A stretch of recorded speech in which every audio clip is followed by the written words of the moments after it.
All right, chapter 9 is entitled Nationalism and Sectionalism. So I think let's begin by discussing what those two terms really mean. Nationalism is kind of tied into sort of like patriotism, um, in a sense of if you were a nationalist, then you were in favor of things that benefit the nation as a whole, um, versus sectionalism, which is the belief that you favor what benefits your section of the nation over others, sometimes to the detriment of the others. So, for example, if you were a sectionalist over tariffs in the North, you would have favored tariffs, even though they hurt the Southern agricultural economy. So that's one example of what Southerners would call a sectionalist policy, or as Southerners would call Abraham Lincoln, a sectionalist candidate for the presidency in 1860, meaning he only appealed in one section of the country, right? So this is sort of an interesting time in American history that's discussed in this chapter because it sort of shows you this divergence away from nationalism into sectionalism. But I would argue, as a historian of this time period, that there really wasn't necessarily a sense of nationalism at any point throughout the United States history at this point that was strong enough or prevalent enough to preserve the Union, as we see with the Civil War that's upcoming. This was one of the things that George Washington in his presidency really saw as a challenge for the nation. He once said famously that the nation's unity was hanging by a thread because people were so consumed with what benefited their section of the country, their state, their town, over the greater good.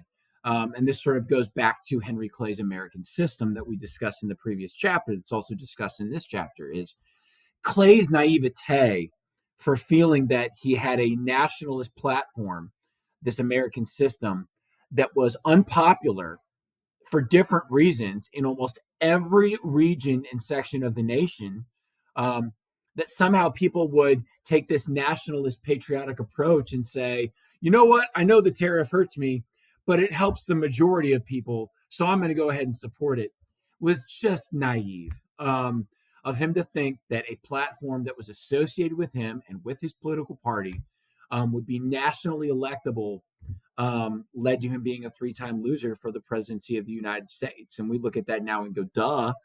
But he didn't know that at the time. He sort of said, I'm going to prey upon people's better angels, right? That they're going to do what's for the greater good, not understanding how deep those sectionalist lines and feelings really ran. And that's sort of why this concept that this time period coming out of the War of 1812, being called the era of good feelings, is sort of a farce, right? Historians have sort of refuted that, to which I would agree. Most notably, the esteemed historian Dangerfield.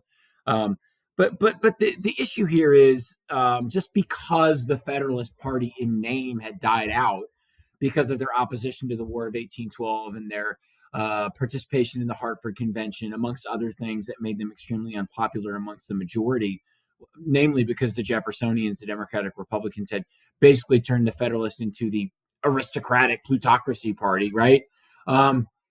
Those ideas weren't gone. And Jefferson even said famously during this time period, the Federalists are still here. Make no bones about it. Their ideas are alive and well, and they're just calling themselves other things, okay? So what you really see in that first sort of era of good feelings election is you're going to have four candidates, none of them calling themselves other than national Republicans after the sort of Democratic Republican Jeffersonian Party. And again, in 1828, you don't have a Federalist candidate, but you do have Federalist ideology as a part of certain platforms. Easy example is Henry Clay. His platform is Hamiltonian-esque. Bank of the United States, protective tariffs, strong federal government that's able to fund internal improvements.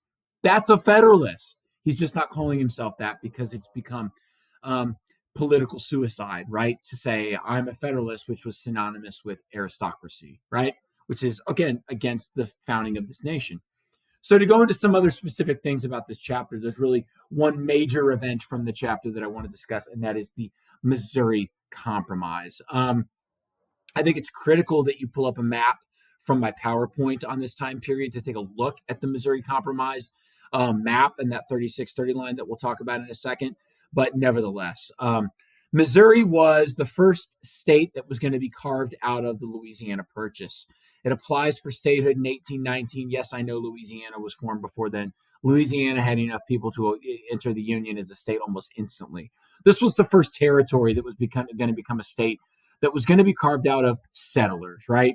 So Americans that were moving west, this westward expansion that would later become known as Manifest Destiny, right? Which we'll discuss in a later chapter more in depth. This was the first test of, will slavery exist in the new territories or not?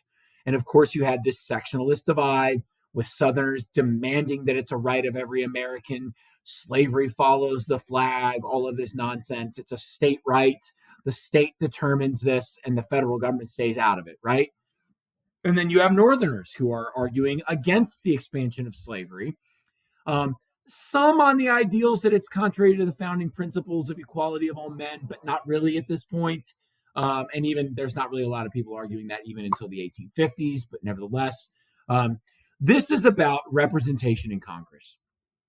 The South had already had an advantage by the fact that they were able to count their enslaved people as three-fifths for representation in the House of Representatives, and thus increasing their clout in the Electoral College and electing presidents.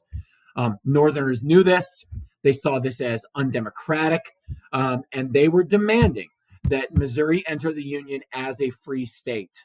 They also wanted Missouri into the Union as a free state because they already had the population centers and were going to dominate the House of Representatives. They wanted to take over control, a majority control of the Senate as well, where representation at that point was equal. When Missouri is applying for statehood in 1819, there are 11 states north of the Mason-Dixon line, 11 states south of the Mason-Dixon line, meaning that senatorial representation was equal, with 22 senators from slaveholding states and 22 senators from northern states. And so the entrance of Missouri as a free state would have tipped the balance of power in favor of Northerners in the Senate, giving them a majority in the House and in the Senate, essentially enabling them to be able to, by straight regional vote, straight sectional vote, to be able to pass whatever they wanted. The Southerners saw this as making themselves beholden to Northern majorities, making themselves colonies of the North, as they would say. And they fought the admittance of Missouri into the Union as a slave state tooth and nail. Ultimately, what transpires after lengthy debates, the first Missouri Compromise, the second Missouri Compromise, is that Missouri would enter the Union as a slave state, permitting slavery within its borders. But to even out that parity in the Senate, Maine was added as a free state. So you then had 12 and 12.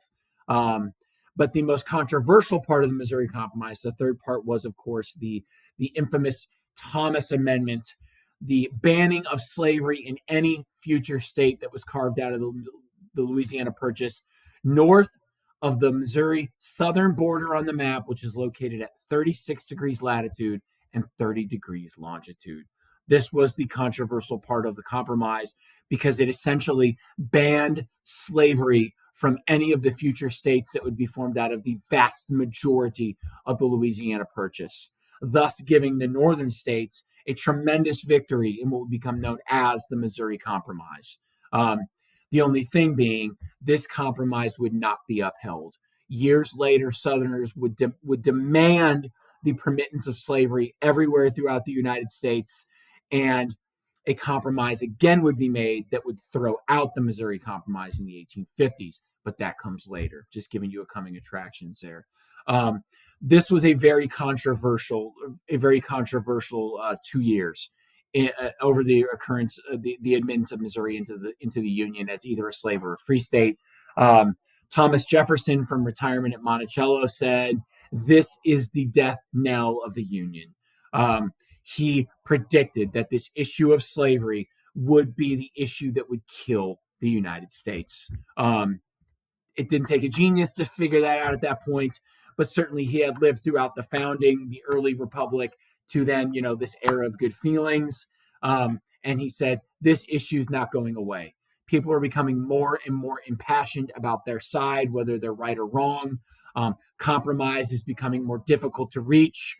And so people on both sides saying, yeah, this is bad. John Adams, who Jefferson was writing to in retirement from Massachusetts, said, all these other issues, they're just going to pass. The tariffs, the bank, debt, land, this is all going to pass.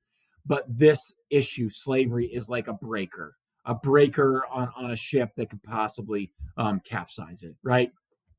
Um, I think the other thing, sort of to wrap up this brief video introducing the chapter, is the rise of this cult of personality around this guy Andrew Jackson from Tennessee. He makes a name for himself nationally with his Battle of New Orleans win in the War of 1812. He makes another name for himself by securing Florida for the United States through very controversial actions, and almost began another war with Britain that you'll read about in this chapter. But ultimately securing Florida for the United States was the Adams-Onis Treaty of 1819. And he will run for the presidency for the first time in 1824. He will be defeated when no candidate wins a majority, and the decision is then handed to the House of Representatives per the Constitution, which will ensue in what becomes known in political circles as the corrupt bargain. So-called corrupt bargain. And again, that's for you to find out more about in this chapter. But ultimately, Jackson is denied the presidency in 1824 as a result of this corrupt bargain. And what I'm asking for you, for just a little bit of extra credit, 5 points, is to explain what the corrupt bargain is in your next paper, whether that be mini paper 3 or in the final exam. Okay? So just describe that corrupt bargain at the beginning of your paper as a separate aside.